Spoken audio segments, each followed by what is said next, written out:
How's it going, everybody? Chadley here, back with another Borderlands 3 video for you guys. In today's video, we're going to be looking at an insane Amara build.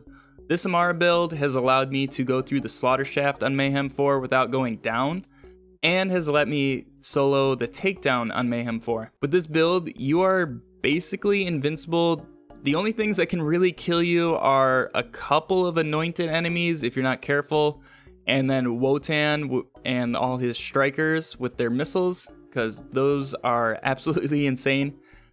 But that is basically all that can kill you with this build. Also yourself if you're not careful. Real quick, I just want to say I'm sorry I haven't really uploaded in like the past 6-7 days, whatever it's been. I've been grinding for these builds like crazy. I have not stopped for anything. I have been streaming during that time, so if you guys want to go follow me on Twitch, it's at twitch.tv/Chadley99. We've been having a lot of fun over there. But yeah, I just wanted to explain why there hasn't really been any uploads over the past week. I've just been grinding out this stuff, and luckily, this Amara's done. I have a Mose that's almost done.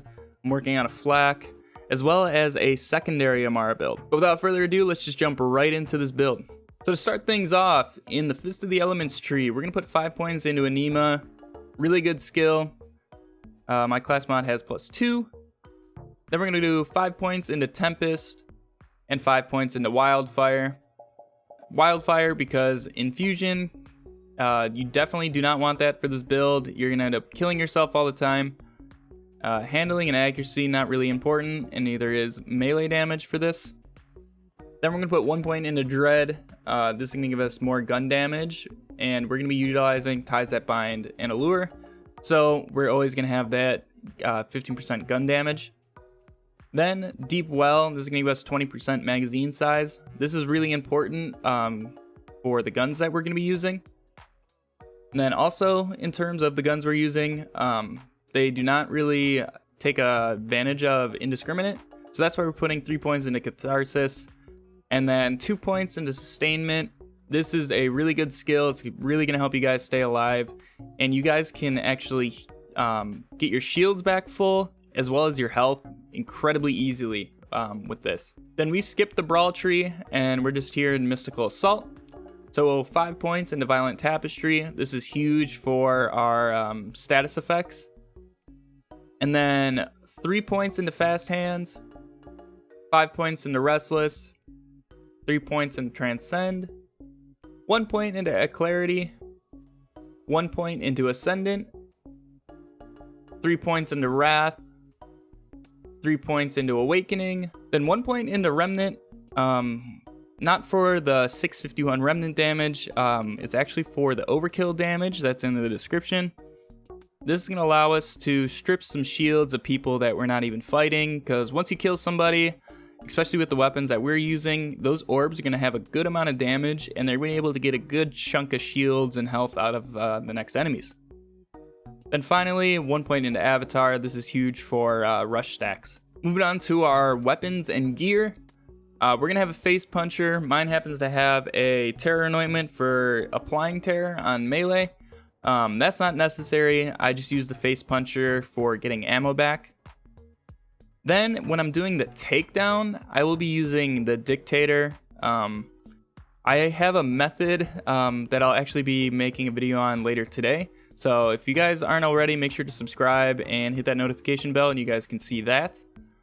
If I'm not doing the takedown, I will put on a Fire TDR Everblast with the homing Mervs. This is really good for taking out health enemies. And occasionally I will use the Brainstormer. Moving down, then we use a Corrosive Everblast. This is going to be for our armored enemies. Then we have a Shock Everblast. This is for getting our shields back because it's going to combine with the Transformer. And these actually combine with the skill Sustainment that we spec 2 points into earlier. Whenever we get our shield back by throwing this at our feet, it's going to count as damage and actually give us health back based on the amount of shields like we regen for ourselves. So that is really nice. It's really good for staying alive and keeping your health gauge up. Then for the grenade, the Merv Hex, does not have to be the Merv Hex. I only have this on for the Terror Anointment for applying terror to myself. This combines very well with my other Terror Anointed gear, like the Transformer. I'm going to get damage reduction, and then the Shock Everblast, I'm going to get increased damage, as well as when I'm using the Dictator, increased damage and fire rate when I have Terror. So I'm always going to have basically max Terror with this build, so these definitely get a huge boost. And for the class mod, Phase Zerker I use 99% of the time. Then during the Wotan fight, sometimes I will switch to the new Amara class mod, Spiritual Driver, sorry. This is going to give you even more damage reduction, and as well as movement speed with the skills it actually specs into. In a perfect world, I would not have the health regen skill. I would have one more into mindfulness, which will give us more movement speed. And then keep 2 in helping hands for damage reduction. So this is definitely going to help you survive some of those rockets that Wotan and his strikers shoot. And then finally for our artifact, this one's kind of a must because you guys are going to be flying through ammo with the Tediors. You need a cut purse relic. Any cut purse will do, except for a deathless. You guys don't want 1 health with Amara. So any cut purse besides that, you guys will be good to go. If you guys can get magazine size on there as well, you're going to be helping your TDRs out a lot as well. But yeah, that's about all there is for the build. So let's go ahead and see how it does in Slaughter Shaft. All right, so we're over here in Slaughter Shaft, and we are on Mayhem 4 with our modifiers. Very neutral. Nothing really helping us out that much. So yeah. Let's just jump right into it. Most of the time, I will just be using the Shock TDR. Really helps you stay alive. Just makes life super easy because you can stand right next to these guys and just throw at your feet, and they will just get destroyed. And then if you have the homing Mervs on, you don't even have to worry about it. If something starts shooting you, just throw at your feet. That's literally all you need to do. Most of the time, you don't even need to worry about armor. And then if you get low on ammo, like I did there, I wasn't really paying attention. Just go ahead and switch to your face puncher. And with the relic, you can just get all of your ammo back in one decently placed shot. Super easy. You can see these badass militants literally don't stand a chance. And we have barely even come close to taking damage. There's like 1 rocket that hit us, I think, that did anything.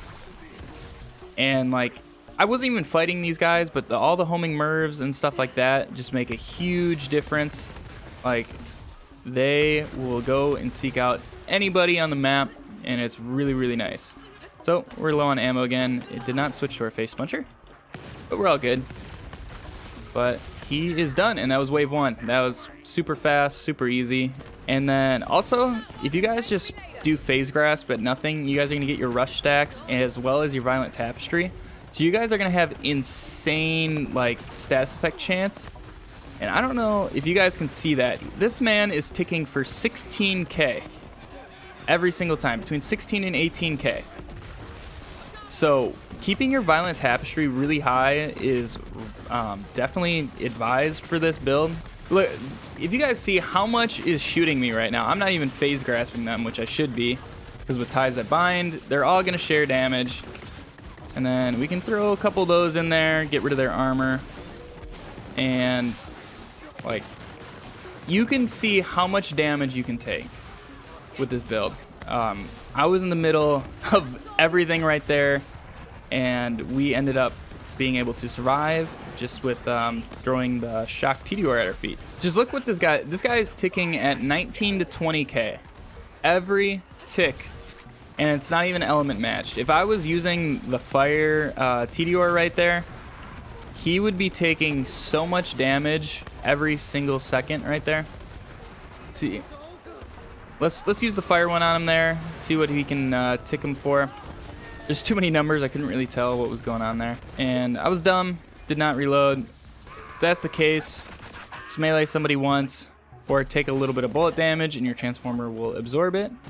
And you can go ahead and get full ammo again, just like that. So yeah, that's gonna wrap up this build video for Amara. This build definitely got me through the Mayhem 4 takedown solo. It is really, really good. You are very tanky and you can dish out insane damage. So if you guys enjoyed this build, make sure to leave a like on the video to let me know. And if you guys want to see more build videos or other Borderlands 3 content, make sure to subscribe and turn on the notification bell. Thank you guys for watching this far, and I'll catch you in the next one. See ya.